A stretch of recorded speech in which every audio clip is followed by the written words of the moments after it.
Welcome to this episode of Beef Tips and Gravy. I'm John Houston, Director of Business Services with ProTrition Feed. We're glad to have you with us this evening, and I'm glad to have Todd Steen, ProTrition Feed's ruminant nutritionist. This episode, we want to focus on show cattle. And, you know, I grew up showing cattle, Todd, and my kids grew up showing cattle. We loved it.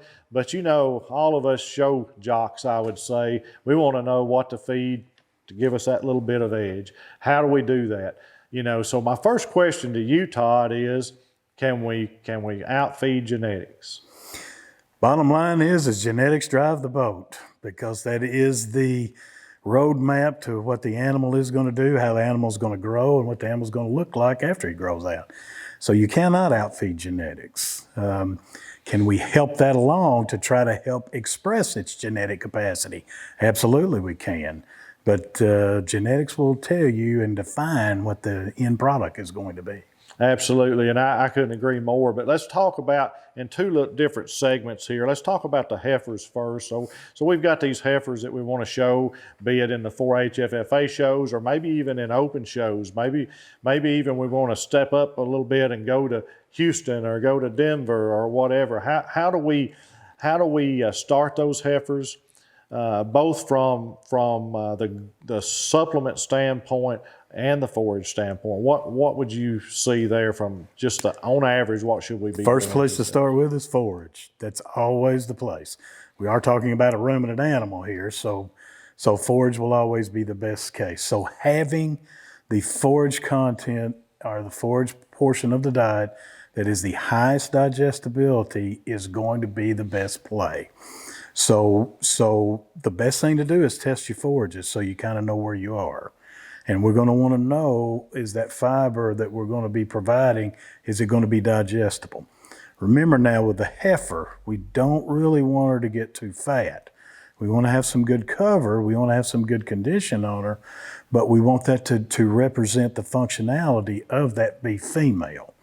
So fat is going to be kind of bad here. So if we can get some good digestible forage, then our reliance on supplement will not be as high, because the greater the digestibility, the more overall nutrient availability that the animal is going to have. Getting and feeding to genetic expression is basically, we know what their requirements are, and we know what the requirement for protein is for our given amount of gain that we want for the heifer, and we know how much energy that's going to need to be required. We know about the minerals and the vitamins. We know what that is, and so we simply follow and meet her requirements so she can express her genetic capacity. Okay, so let's start with forage first. So building on that forage, obviously with show cattle, we want that forage to be really good quality, and you mentioned that, I think, just a moment ago. But forages like alfalfa, for instance, where should we feed all alfalfa? Should we use really good grass hay? Should we use the Timothy's and orchard grass? Depending on what forage we use, should we really watch how much we're feeding and how we're feeding? We should be paying attention. All things have their place, and I think it's probably a bad suggestion to go all in on just simply one thing. Alfalfas is a legume species of plant, and we know that its quality is very good, but sometimes too much is just as bad as not enough. And with the legume forage species, sometimes the ruminant animal, too much of something that's really, really good is not good. So we would want to have some good digestible grass to go along or complement the legume. If our forage quality, based on our forage assays, is somewhat suspect, then all we simply would want to do, we would simply have more of a supplement inclusion rate in that ration to balance out and to make up for what our forage is lacking in the diet there. And so, the other requirement that I think we need to just mention is water, and how important that is, and especially with show cattle where you're really working with those cattle. You may be having them in the barn, you know, you're fitting, you got them maybe under fans or whatever. How important is water, and how often should water be in front of these shows? Water really should be considered a nutrient. I consider it a nutrient, and it's a very cheap nutrient when it gets right down to it. So let them have as much as they can. You know, the thing about it is the more water that they consume, the more they're going to eat. So that can affect our dry matter intake.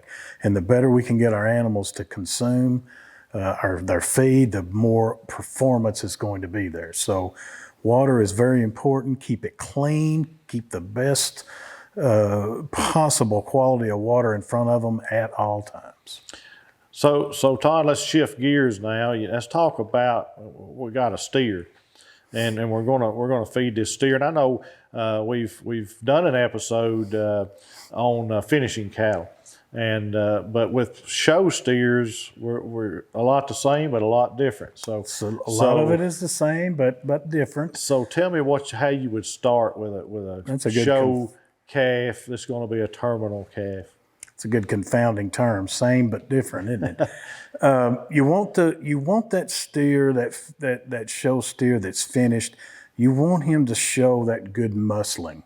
You don't want him to be completely fat covered, that he's real smooth and really flat across the top. You want him to see that good muscling, because remember, the show animal is supposed to be indicative of the specific breed or the crossbreeding. So it's supposed to be elite animal. So we want it to show off that good protein deposition, that animal's going to yield a lot of meat. But at the same token, that it's a terminal animal and it still has to have some finish, and that means energy, and that means putting down some fat. So we want to try our best to keep that animal pretty close to a 4/10 back fat, and keep that animal good and angular, so you can show that good muscle deposition. Now, does that mean that you got to have more protein than energy? That's not necessarily the case. Remember now, we are feeding to the requirement of the animal, and we can't outfeed its genetics. So putting excess amount of protein really is not necessarily going to give us that good, beefy, muscular look. It's still energy. Energy powers the whole system. Yes, we need the protein, but we don't need it as high as a lot of people probably have always looked at. Because remember, if we exceed the requirement, in this instance we're talking about protein, if we exceed protein's requirement, then the animal has to get rid of it. And generally speaking, that's an energy expenditure to expel all that excess protein that the animal's digesting. So we want to get good quality protein, but we want to balance that out with good high energy to get that animal to finish out. So Todd, as we close out here, you know, you and I have had the opportunity for many, many years to formulate and sell co-op feed. And in doing so, we've had the great opportunity to always sponsor and be a part of the Tennessee 4-H and FFA show programs.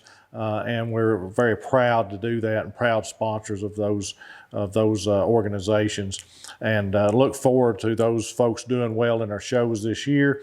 And if we can help anyone, we would love for you to call us, and we'd be glad to assist you. And we certainly thank Todd for being here today and this evening, and thank you very much as our audience for tuning in and watching this month's edition of Beef Tips and Gravy. Thank you.